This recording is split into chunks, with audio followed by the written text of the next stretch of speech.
విశాఖ సాగర తీరంలో అక్రమార్కులు రెచ్చిపోతున్నారు. సిఆర్జెడ్ నిబంధనలను భారీ ఎత్తున నిర్మాణాలు చేపడుతున్నారు. శాశ్వత కాంక్రీట్ నిర్మాణాలు జరుగుతుంటే అధికారులు చోద్యం చూస్తున్నారు. భీమిలి సముద్ర తీరంలో వైసీపీ ఎంపీ విజయసాయిరెడ్డి కుమార్తె నేహారెడ్డి ఓ స్టార్ హోటల్ కోసం నిర్మాణాలు చేపట్టారని ఆరోపణలు వినిపిస్తున్నాయి.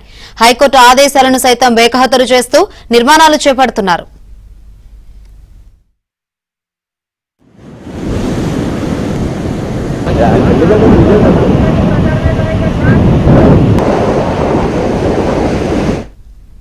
మరింత సమాచారం మా ప్రతినిధి రామకృష్ణ అందిస్తారు.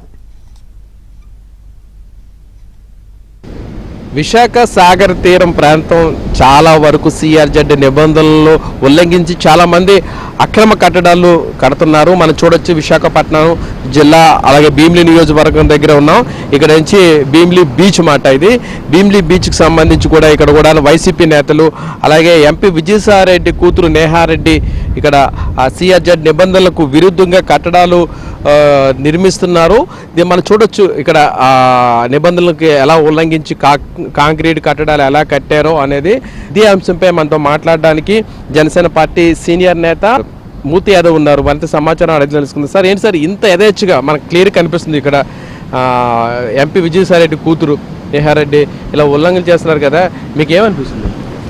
సాక్షాత్తు గత 5 సంవత్సరాల్లో జగన్మోహన్ రెడ్డి ప్రభుత్వం ఉత్తరాంధ్ర ముఖ్యమంత్రిగా పేరుగాంచినటువంటి విజయసాయిరెడ్డి స్వయాన తన కూతురు పెనకా నేహారెడ్డి పేరుతో కొన్నటువంటి భీమిలీలో ఉన్నటువంటి 15 survey number Bheemili survey number 15, 16, 15, 17, 15, 19, 15, 23లో ఉన్నటువంటి ఈ భూమి ఏదైతే ఉందో ఇక్కడ పెద్ద 5 స్టార్ హోటల్ కట్టాలనో 7 స్టార్ హోటల్ కట్టాలనో ప్రతిపాదనతో సిఆర్జెడ్ 1లో ఉన్నటువంటి సిఆర్జెడ్ 1 పరిధిలో ఉన్నటువంటి సముద్ర అలలు కూడా ఇక్కడికి వచ్చి తాగేటువంటి పరిస్థితి. అలాంటిది సిఆర్జెడ్ నిబంధనలకు విరుద్ధంగా సిఆర్జెడ్ నోటిఫికేషన్ కోస్తా తీర నియంత్రణ మండలి నోటిఫికేషన్ 2011, 2019ని కూడా అతిక్రమిస్తూ వీళ్ళు చేసినటువంటి అక్రమ నిర్మాణాలు ఏవైతే ఉన్నాయో ఈ సిఆర్జెడ్ నిబంధనలకు విరుద్ధంగా జరుగుతున్న నిర్మాణాలపైన గత ప్రభుత్వంలో అధికారులకి ఫిర్యాదు చేసినప్పటికీ కూడా అధికార పార్టీ నేతకు సంబంధించినటువంటి వాళ్ళ కూతురుకు చెందినటువంటి ఈ యొక్క నిర్మాణాలు కాబట్టి అధికారులు ఎవరు ఇటుపక్క రాకుండా సాక్షాత్తు జీవీఎంసీ పనులు చేపడుతున్న జీవీఎంసీ బోర్డు పెట్టే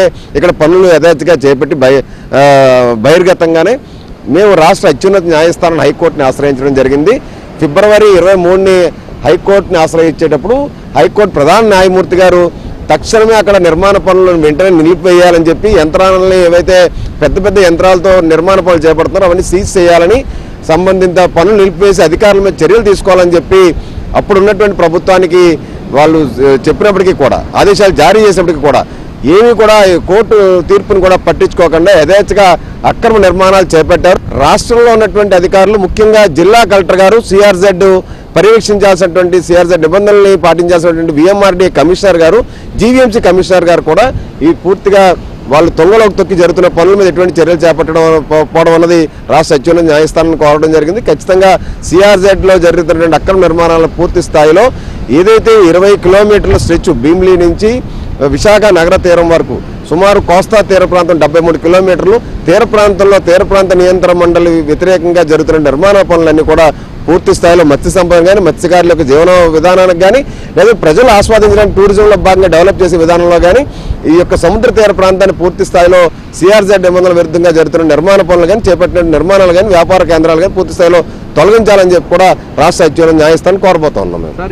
సార్ ఇది మొత్తం మీద పరిస్థితి విశాఖ తీర ప్రాంతంలోని సిఆర్జెడ్ నిబంధనలకు ఉల్లంఘించి ఎవరెవరైతే కట్టడాలు చేస్తున్నారో వారిని అన్నింటినీ వెంటనే తొలగించాలని అలాగే పర్యావరణానికి విఘాతం కలిగించడానికి వీల్లేదు. ఎవరైనా అటువంటి చర్యలు తీస్తే వాటిపై కఠిన చర్యలు తీసుకోవాలని కూడాను మూర్తి యాదవ్ డిమాండ్ చేస్తున్నారు. వీడియో జర్నలిస్ట్ సంతోష్తో రామకృష్ణ, ఏబీ ఆంధ్రజ్యోతి, విశాఖపట్నం.